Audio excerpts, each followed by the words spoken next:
Hello students, welcome back. Today we are going to discuss regarding non-traditional notions of security. In our previous lecture we had discussed regarding the traditional notions of security under our chapter security in the contemporary world. Right अब non traditional notions का meaning क्या है? Non traditional notion means go beyond military threats. Non tradition में हम केवल और केवल military threat की बात नहीं करते हैं. आर्मी के अटैक की, आर्मी के बीच में आपस में जो है किसी तरह के कन्फ्लिक्ट्स की बात नहीं करते. इसमें हम इससे बहुत आगे जाते हैं. राइट इसमें हम किसकी बात करते हैं? इसमें हम wide range of threats and dangers affecting the conditions of human existence. ऐसी थ्रेट्स की बात करते हैं, उन थ्रेट्स से, उन डेंजर से सिक्योरिटी की बात करते हैं जिनसे ह्यूमन की एग्जिस्टेंस को खतरा है. राइट अब जो इसके कितने कंपोनेंट हैं, जो non traditional notion of security है, how many components are there? Two. One is human security, second one is global security. Right अब जो ह्यूमन सिक्योरिटी वाले हैं, ह्यूमन सिक्योरिटी में किस चीज़ को लिया जाता है? वहाँ पर रहने वाले, किसी भी एरिया में, किसी भी कंट्री में, किसी भी स्टेट में रहने वाले लोगों की प्रोटेक्शन पर ध्यान देते हैं. राइट तो इसमें हम किसी स्टेट की प्रोटेक्शन की बात नहीं कर रहे कि एक स्टेट को दूसरी स्टेट से खतरा है, उससे सिक्योरिटी चाहिए. या हम बात कर रहे हैं कि उस स्टेट के अंदर रहने वाले जो लोग हैं वो भी सिक्योर होने चाहिए. अगर वो सिक्योर होंगे तभी वो नेशन या वो स्टेट भी सिक्योर होगा. राइट अब ह्यूमन सिक्योरिटी को लेकर जो इसके समर्थक हैं, जो इसके प्रोमिनेंट्स हैं, उनके अलग अलग विचार हैं, अलग अलग कंसेप्ट हैं. एक है नैरो कंसेप्ट और एक है ब्रॉड कंसेप्ट. जो नैरो कंसेप्ट के समर्थक है, जिनका वो नैरो का मतलब क्या है कि वो लिमिटेड एरिया को ले रहे हैं. राइट नैरो कंसेप्ट वाले क्या कहते हैं कि human security focus on the protection from internal violence. की जो किसी भी स्टेट के अंदर जो वायलेंस होता है, जब पब्लिक या सिटीजन्स आपस में लड़ाई करते हैं धर्म के आधार पर, जाति के आधार पर, कलर्स के आधार पर, ऑन एनी बेस, तो जब उनकी लड़ाई होती है उससे जो वायलेंस होता है उससे ह्यूमन की सिक्योरिटी. राइट इनका ह्यूमन सिक्योरिटी में ये माना जाता है कि इतने लोग बाहर की दूसरी कंट्री के अटैक से नहीं मरते, कई बार जितने कि उस कंट्री के अंदर अगर कोई कन्फ्लिक्ट्स होता है, कोई सिविल वार होती है, कोई इंटरनल आपस में लड़ाई होती है, तो उसमें उससे कई गुना ज़्यादा लोग मारे जाते हैं. तो इनका ये कहना है कि किस चीज़ के प्रोटेक्शन चाहिए हर कंट्री के लोगों को? Protection from internal violence.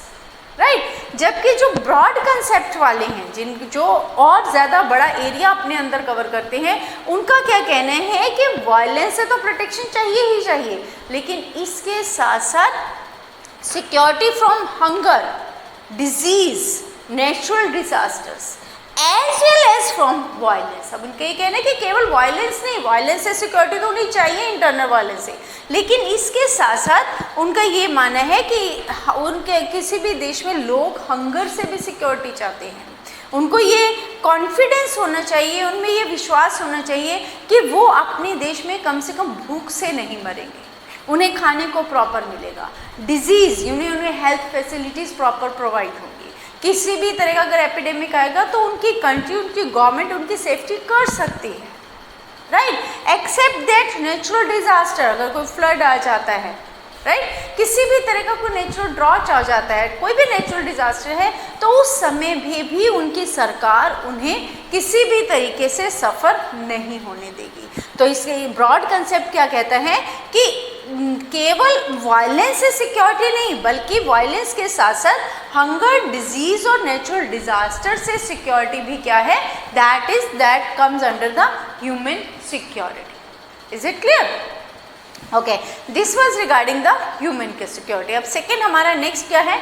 Global security. Global का मतलब क्या है? पूरा ग्लोब यानी पूरा world. Right global security emerged in 1990. यहाँ पर हम किसी ग्लोबल सिक्योरिटी में हम किसी एक कंट्री की ह्यूमन बींग्स की सिक्योरिटी की बात नहीं कर रहे हैं, किसी कंट्री की सिक्योरिटी की बात नहीं कर रहे, ना ही किसी कंट्री के लोगों की सिक्योरिटी की बात करते हैं, या हम किसकी बात करते हैं? ग्लोब यानी पूरे वर्ल्ड की सिक्योरिटी. राइट। अब कोई कई प्रॉब्लम्स ऐसी हैं जो पूरे वर्ल्ड की कॉमन है, किसी एक कंट्री की नहीं है, वो पूरे वर्ल्ड के लिए, जैसे टेररिज्म, ग्लोबल वार्मिंग, ये क्या है, these type of problems belongs to the world, the globe, right. तो ग्लोबल सिक्योरिटी में हमारी कौन सी प्रॉब्लम्स आ जाएंगी, ऐसी प्रॉब्लम से सिक्योरिटी, ऐसे खतरों से हमें आज़ादी जो पूरे ग्लोब से रिलेटेड है, जिससे पूरा वर्ल्ड सफ़र कर रहा है। क्लियर। अब ग्लोबल सिक्योरिटी का जो कंसेप्ट है ये कब शुरू हुआ, कब इसके बारे में बात शुरू हुई, 1990 से। Is it clear. तो कब से ग्लोबल सिक्योरिटी की जो बात है वो कब से की जाने लगी, from 1990, right. In response to the nature of threat, किस टाइप की थ्रेट्स के रिस्पॉन्स में इसकी बात होने लगी, global warming, terrorism, health issue and so on, right. अब ये सारे, जैसे सपोज आजकल एट प्रेजेंट कोविड-19 इज गोइंग ऑन, कोविड-19 क्या है, हेल्थ इशू है, राइट। अब इससे कोई एक कंट्री नहीं सफ़र कर रही है, इससे कौन सफ़र कर रहा है, पूरा ग्लोब, पूरा वर्ल्ड सफ़र कर रहा है, राइट। तो ऐसे में उस चीज़ों से, इस तरह की डिजीजेस से सिक्योरिटी, उनसे सुरक्षा, that comes under the global security. Is it clear. Okay. अब ग्लोबल वार्मिंग में क्या है, ग्लोबल वार्मिंग के कारण क्या है, क्यों ग्लोबल वार्मिंग हुई है, हम सबको, हमें मालूम है कि जो ये डिफॉरेस्टेशन हो रहा है, जो ये ट्रीज़ वगैरह इनको काटा जा रहा है, इनके काटने की वजह से हमारा जो टेम्परेचर है वो बढ़ता जा रहा है, राइट। अब टेम्परेचर बढ़ने की वजह से क्या है, सपोज दिस इज़ अर्थ, तो अर्थ के चारों ओर एक ओजोन लेयर है। अब ओजोन लेयर में क्या होने शुरू हो गए हैं, होल, राइट। अब जिसकी वजह से जो सन की रेज हैं वो, उसमें जो हार्मफुल रेज हैं अब वो डायरेक्ट अर्थ पर आती हैं और जिससे वो ह्यूमन बॉडी को अफेक्ट करती हैं। क्लियर। तो ये कौन सा इशू है, ग्लोबल वार्मिंग, ग्लोब, पूरा वर्ल्ड, पूरा ग्लोब जो हमारा गर्म हो रहा है, उसका टेम्परेचर बढ़ता जा रहा है। क्लियर। इस तरह के issues. Then terrorism, terrorist attack, right. Health issues, as now we have discussed regarding the कोविड-19। तो इस तरह की कई सारी ऐसी प्रॉब्लम्स हैं जो नेचर में हैं और जो हमारे लिए एक खतरा है, उनसे पूरे वर्ल्ड को खतरा है, तो उनसे सिक्योरिटी क्या कहलाएगी, ग्लोबल सिक्योरिटी, राइट। अब कोई भी कंट्री इस तरह के इश्यूज जो हैं, like global warming, terrorism, health issues, इस टाइप के जो इश्यूज जो पूरे ग्लोब के लिए खतरा है, इन सब से अकेले नहीं लड़ सकते। उसके लिए क्या करना पड़ता है, सबको इकट्ठे आना पड़ता है, right. No country alone can solve these issues, पूरे वर्ल्ड को यूनाइट होना पड़ता है। अगर किन्हीं दो कंट्रीज़ का आपस में कोई कन्फ्लिक्ट है तो ग्लोबल सिक्योरिटी के लिए उन्हें उन इश्यूज़ को एक तरफ रखना पड़ता है और इनके ऊपर इकट्ठे बैठकर बात करनी होती है, राइट। अब for example, due to global warming a sea level rises of 1.5 to 2 meters would flood 20% of Bangladesh. अब ग्लोबल वार्मिंग की वजह से अगर सी लेवल 1.5 से लेकर 2 मीटर्स तक ऊपर उठ जाता है तो उसका इफेक्ट किस पर पड़ेगा, 20% ऑफ बांग्लादेश, बांग्लादेश का 20% हिस्सा जो है फ्लड आ जाएगा, वहाँ पर फ्लड के अंडर उसमें उसका इफेक्ट होगा, राइट। इसके अलावा submerge most of the Maldives, Maldives का बहुत सारा हिस्सा जो क्या होने जा रहा है, अब अभी हम ये कहते हैं कि आने वाले समय में मालदीव जो है वो समुद्र में सबमर्ज होने वाला है। क्यों होने वाला है, क्योंकि सी लेवल ऊपर होता जा रहा है, किस लिए, due to the global warming. Clear. अब इसके अलावा और किसको खतरा है उससे, threaten nearly half the population of Thailand, Thailand की अप्रॉक्सीमेटली हाफ पॉपुलेशन जो है उनको भी इससे खतरा है अगर ये जो सी लेवल बढ़ जाता है। तो इट मीन्स अगर सी लेवल बढ़ता है तो उससे किसी एक कंट्री को खतरा नहीं है, बल्कि ये ग्लोब के लिए खतरनाक है, पूरे वर्ल्ड के लिए इसका जो है नेगेटिव इफेक्ट्स है। तो इन सब चीज़ों से सिक्योरिटी कब हो सकती है, जब इंटरनेशनल कोऑपरेशन हो। To solve these type of issues international cooperation required, यानी इंटरनेशनल लेवल पर सभी कंट्रीज़ को इकट्ठा आना पड़ता है, सभी कंट्रीज़ को एक दूसरे को कोऑपरेट करना पड़ता है। Only then it is possible कि इस टाइप की जो ग्लोबल सिक्योरिटी है उस इशू पर बात हो सके, उस तरह के इश्यूज़ के बारे में कोई ठोस कदम उठाया जा सके। Is it clear? सो ये दोनों क्या हैं? Global security and human security, these are the two components of non traditional notions, right? तो ये जो हमने अभी तक पढ़ा है इसमें आपकी डेफिनेशन पूछी जा सकती है in 1 mark, what do you understand by non traditional notion, except that 4 marks में आपके कंपोनेंट्स भी आ सकते हैं, राइट? कि इसके कंपोनेंट्स कौन कौन से हैं? Human security and global security. अगर इन पे इंडिविजुअल पूछा जाता है ऑन ग्लोबल सिक्योरिटी और इंडिविजुअल सिक्योरिटी, अगर इसका मीनिंग पूछते हैं मे बी ऑफ 1 मार्क, अगर डिटेल में पूछते हैं तो then it may be of 2 marks question. Is it clear? Is accepted और ग्लोबल सिक्योरिटी में when it emerged 1 mark question in 1990, okay? इसका इमरजेंस का year it can come as an 1 mark question. इसके अलावा ग्लोबल सिक्योरिटी पे आपसे example पूछा जा सकता है in 2 marks, then you can give this type of example, this example can be given, clear? तो in this way you have to explain all these points if non traditional notions पर question आता है। Is it clear? Okay, all this is about non-traditional notions. So till now we have discussed regarding traditional notion and non-traditional notions.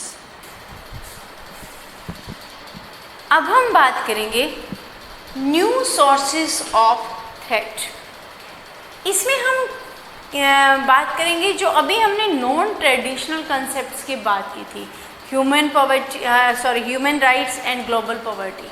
अब इनकी जो nature है समय के साथ साथ चेंज हुई है, राइट? कि changing nature of threat to security, जो इनकी नेचर चेंज होती जा रही है समय के साथ साथ, टेररिज्म का रूप बदलता जा रहा है, पावर ग्लोबल जो ह्यूमन राइट्स है उनका जो नेचर है वो चेंज होता जा रहा है। तो वो किस तरीके से हमारे लिए एक नई सोर्स ऑफ थ्रेट है, राइट? नई सोर्स ऑफ थ्रेट है जिनसे लोगों को, जिनसे किसी भी कंट्री को, किसी भी स्टेट को सिक्योरिटी रिक्वायर्ड है, राइट? अब वो क्या है? सबसे पहले हम बात करते हैं टेररिज्म की। अब टेररिज्म का मतलब क्या है? रेफर टू पॉलिटिकल वायलेंस, राजनीतिक हिंसा होती है, इसमें पॉलिटिकल वायलेंस होता है, लेकिन इसमें टारगेट कौन होता है? टारगेट होते हैं सिविलियंस। सिविलियंस मीन्स आम लोग। टेररिस्ट अपनी बात मनवाने के लिए प्रेशर तो गवर्नमेंट पर डालते हैं, लेकिन अटैक किस पर करते हैं गवर्नमेंट पर प्रेशर डालने के लिए? आम लोगों के ऊपर, राइट? सिविलियन अटैक होता है। इंटरनेशनल टेररिज्म का मतलब क्या है? इन्वॉल्व्स द सिटीजन और territory of more than 1 country. जब किसी एक ही कंट्री में टेररिज्म है तो उसको हम इंटरनेशनल टेररिज्म नहीं बोलते, लेकिन इंटरनेशनल टेररिज्म कौन सा है? जो एक से ज़्यादा कंट्रीज़ में होता है। कहीं पर भी वो जो है, जैसे अलकायदा है, अलकायदा किसी एक कंट्री पर अटैक नहीं करता, वर्ल्ड में किसी भी कंट्री पर अटैक करता है, तो वो कौन सा? International terrorist group. Is it clear? तो ये क्या है? International terrorism involves a citizen और territory of more than 1 country. Clear?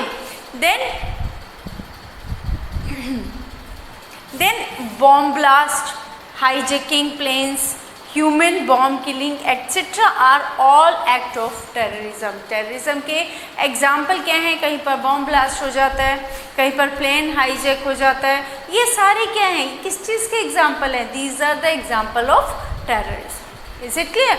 तो सबसे पहला हमारा थ्रेट क्या है? ग्लोबली, जिसका पूरा वर्ल्ड जिसको फेस कर रहा है, that is terrorism. Okay, second one is human rights. अब ह्यूमन राइट्स को भी हम 3 पार्ट्स में डिवाइड कर सकते हैं, 3 कैटेगरीज में इसको डिवाइड किया जा सकता है। सबसे पहले ह्यूमन राइट कौन सा होगा? Political right. पॉलिटिकल राइट का मतलब है जैसे freedom of speech and freedom to assemble somewhere. अब अगर लोगों के पास बोलने की इजाज़त नहीं है, उनको अगर लोगों को कहीं पर इकट्ठा होकर अपने राइट्स के बारे में बात करने की इजाज़त नहीं है, तो हम ये कहेंगे कि उन लोगों के पास पॉलिटिकल राइट नहीं है। तो ह्यूमन राइट सबसे पहले किसकी डिमांड करता है? पॉलिटिकल राइट की, कि हर कंट्री में सिविलियंस को, लोगों को, आम लोगों को बोलने की आज़ादी हो, इसके साथ साथ असेंबली की भी आज़ादी। क्लियर? सेकंड है economic and social rights, economic सामाजिक और आर्थिक अधिकार। Third one is the rights of colonialized people and indigenous minority. Minority means those who are less in number, right?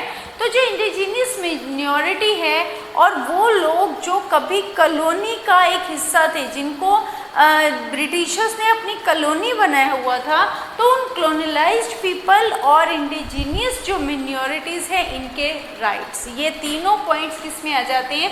Political right, economic and social right और right of colonised people and indigenous minorities. ये क्या है? ये तीन categories हैं। किसकी category है? Human right. Is it clear? Okay, then अब ये क्या है?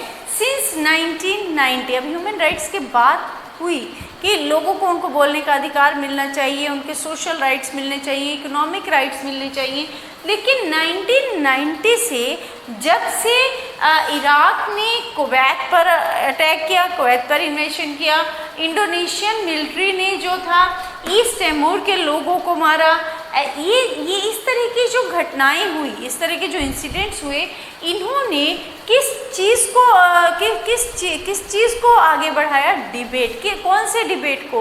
कि क्या यूनाइटेड नेशन को इस तरीके के ह्यूमन राइट्स जो वायलेट हो रहे हैं, क्या इन ह्यूमन राइट्स लोगों को उनके ह्यूमन राइट्स देने में यूनाइटेड नेशन को इंटरवेन करना चाहिए या नहीं? कुछ लोगों का मानना है कि यूनाइटेड नेशन का रोल होना चाहिए, लेकिन कुछ लोग इसके अगेंस्ट है। तो ये जो डिबेट है कि क्या United Nation should intervene to stop human rights और नॉट, ये डिबेट कब से शुरू हुआ? फ्रॉम 1990। Is it clear? तो ये क्या है हमारा रिगार्डिंग द ह्यूमन राइट्स। दूसरा जो थ्रेट है दैट इज ग्लोबल पॉवर्टी, यानी पूरे वर्ल्ड में, पूरे ग्लोब की पॉवर्टी की बात कर रहे हैं। अब पूरे वर्ल्ड की जितनी भी पॉपुलेशन है, उस पूरी पॉपुलेशन में से आधी population, half of the population किसकी है? केवल 6 कंट्रीज़ की। वर्ल्ड में इतनी सारी कंट्रीज़ हैं, पूरे वर्ल्ड की अगर टोटल पॉपुलेशन देखी जाए तो उसका 50% कहाँ का है? कौन सी कंट्रीज़ की पॉपुलेशन है? Only 6 countries. और वो 6 कंट्रीज़ कौन सी हैं? India, China, Pakistan, Nigeria, Bangladesh and Indonesia, right? यानी 6 कंट्रीज़ की पॉपुलेशन पूरे वर्ल्ड की पॉपुलेशन का 50% है। हाफ पॉपुलेशन इन्हीं 6 कंट्रीज़ की है, राइट? अब ये 6 कंट्रीज़ कौन सी? जो डेवलपिंग कंट्रीज़ हैं। क्लियर? तो ऐसे में क्या है कि वो डेवलप्ड कंट्री जिनका हाई पर कैपिटा इनकम है और लो पॉपुलेशन ग्रोथ रेट है, यानी उनकी पॉपुलेशन का जो ग्रोथ है वो कम है और इसके साथ साथ उनका इनकम सोर्स हाई है, ऐसी कंट्रीज़ जो हैं, एक इनका क्या होता है, एक रिचर कंट्रीज़ में आती है। और ये प्रतिदिन आने वाले दिनों में दिन प्रतिदिन जो है डे बाय डे और ज़्यादा रिचर होती जा रही हैं, जबकि जो डेवलपिंग कंट्रीज़ हैं जिनका पर कैपिटा इनकम वेरी कम है और इसके साथ साथ पॉपुलेशन हाई है, यानी इसका बिल्कुल उल्टा, हाई पर कैपिटा की जगह हो गया लो पर कैपिटा और लो पॉपुलेशन की जगह क्या हो गया? High population. किन कंट्रीज़ की? अंडर डेवलप्ड कंट्रीज़ की। जो डेवलपिंग कंट्रीज़ है लाइक दीज 6 कंट्रीज़, इनका क्या है?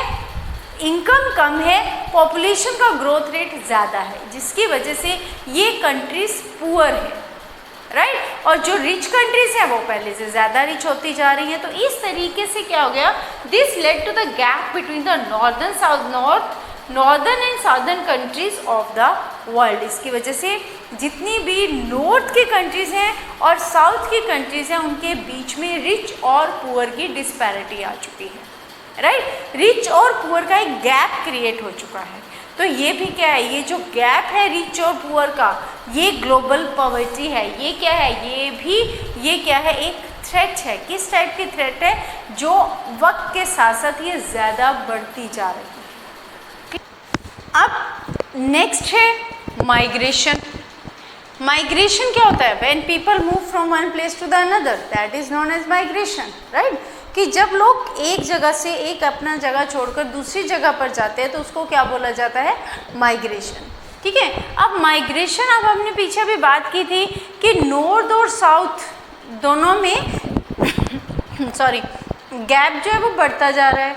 अब क्योंकि साउदर्न कंट्री पुअर होती जा रही हैं, इसलिए poverty in south leads to migration to seek a better life in north.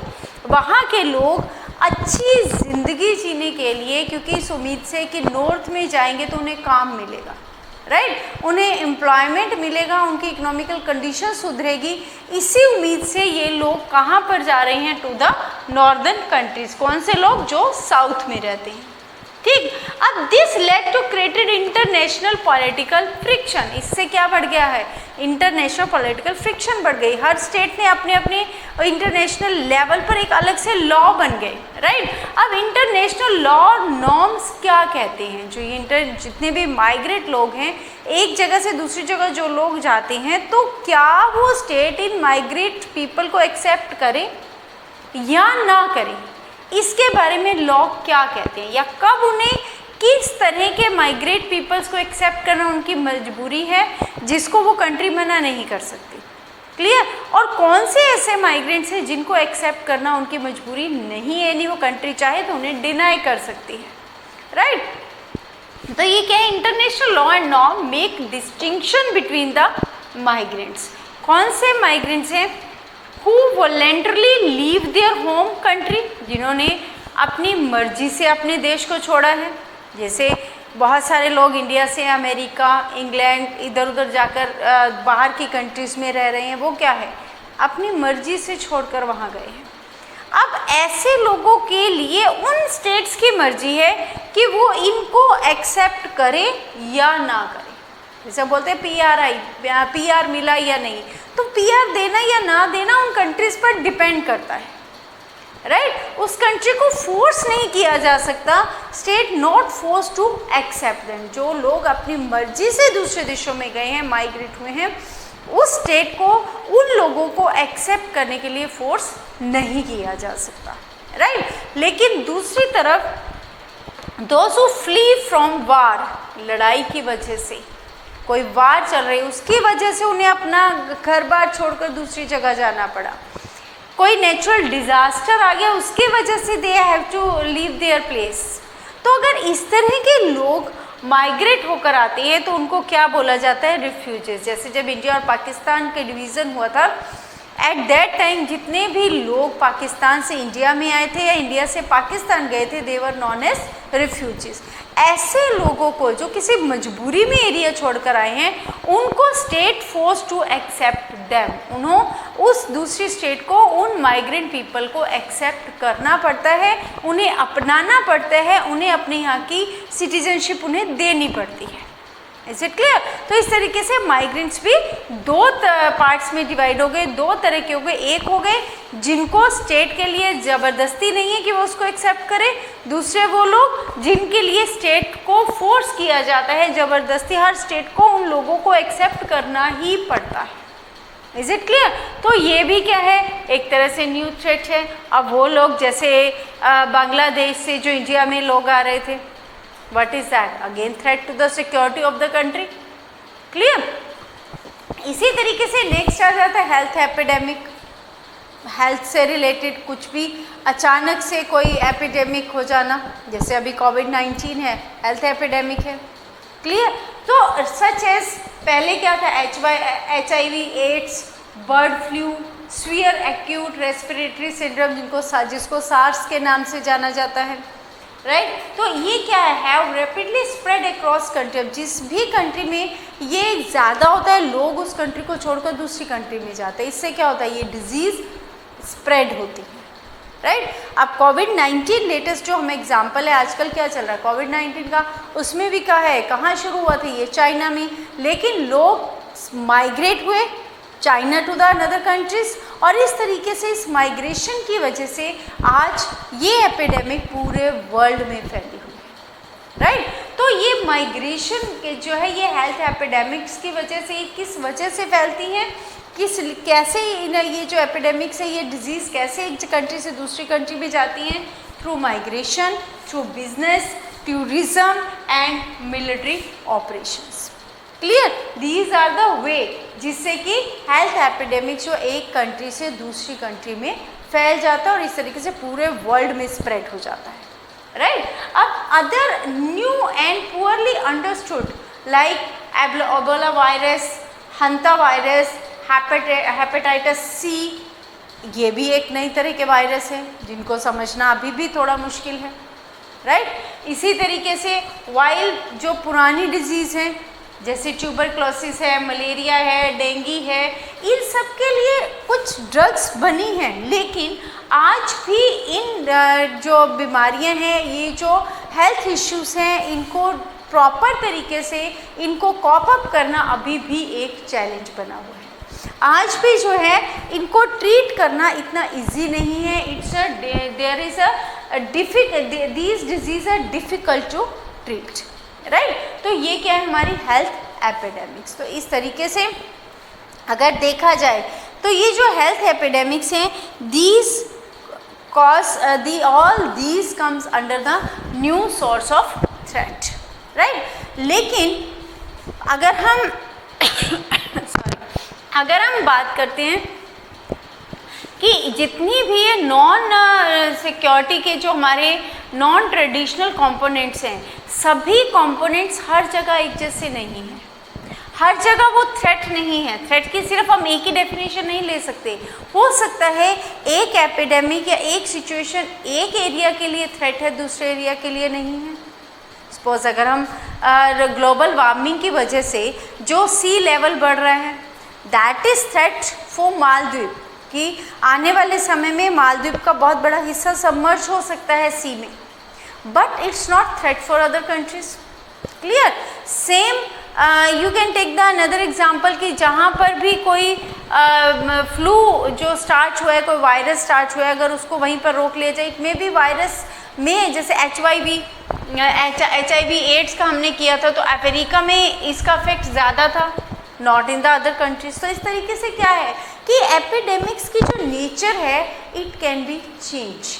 एक जगह पर वो सिक्योरिटी के लिए नॉन ट्रेडिशनल नोशन में वो सिक्योरिटी के पॉइंट ऑफ व्यू से इशू हो सकता है, लेकिन हो सकता है दूसरी जगह वो जो है थ्रेट ना हो, वहाँ पर इसकी कोई रिक्वायरमेंट ना हो।